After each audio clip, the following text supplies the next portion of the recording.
It was an ordinary apartment building, the kind where nothing ever really happens. People went to work, came home, locked their doors, and minded their own business. No one asked too many questions. No one paid too much attention. But sometimes, late at night, there was a smell, not the kind you ignore, not the kind you get used to. Something foul. Something that lingered in the air and made people uncomfortable. Neighbors complained. They talked about it in whispers, in hallways, behind closed doors. But every time the question came up, what is that smell? There was always an answer, a simple explanation.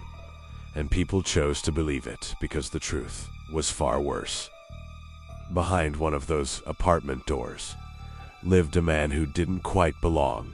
Quiet, awkward, the kind of person you might pass every day without ever noticing. He didn't stand out. He didn't draw attention. And that's exactly what made him dangerous. Long before anyone suspected anything, there were signs. Small at first, easy to ignore. As a child, he was withdrawn. Not loud, not rebellious, just distant. While other kids played together, he kept to himself. There was something missing.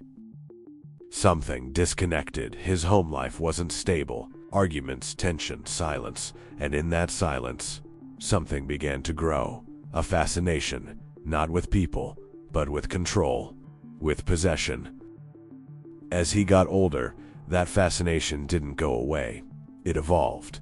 He struggled to fit in, struggled to connect, and instead of forming normal relationships, he retreated deeper into himself, living more in his thoughts than in reality.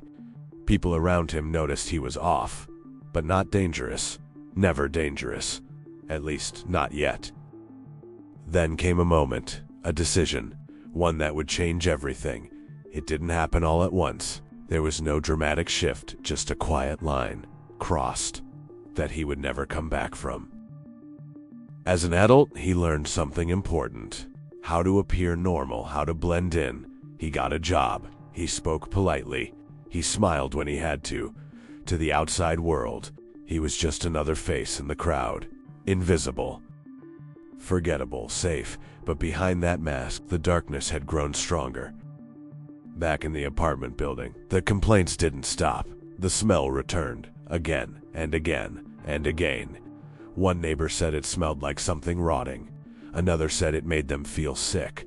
Some even knocked on his door, and when they did, he answered calmly, gave them an explanation, something about spoiled food or a broken appliance, and somehow, it was enough because people don't want to believe.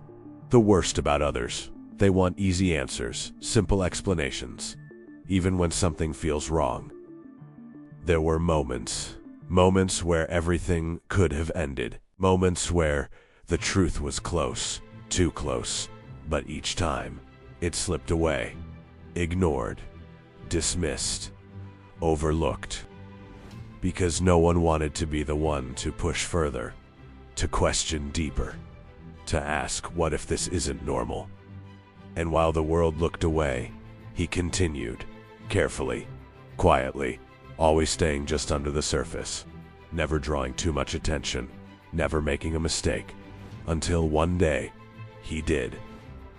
It started like any other day, nothing unusual, nothing out of place, but something felt different, something was off. And this time, there was no easy explanation, no simple excuse, no way to hide it. The truth was finally catching up. When it all came out, people couldn't believe it. The quiet man, the polite neighbor, the one who kept to himself, was hiding something unimaginable, something no one saw coming. His name was Jeffrey Dahmer. Stories like this make people ask the same question. How could no one know? But maybe that's the wrong question. Maybe the real question is, how much did people ignore?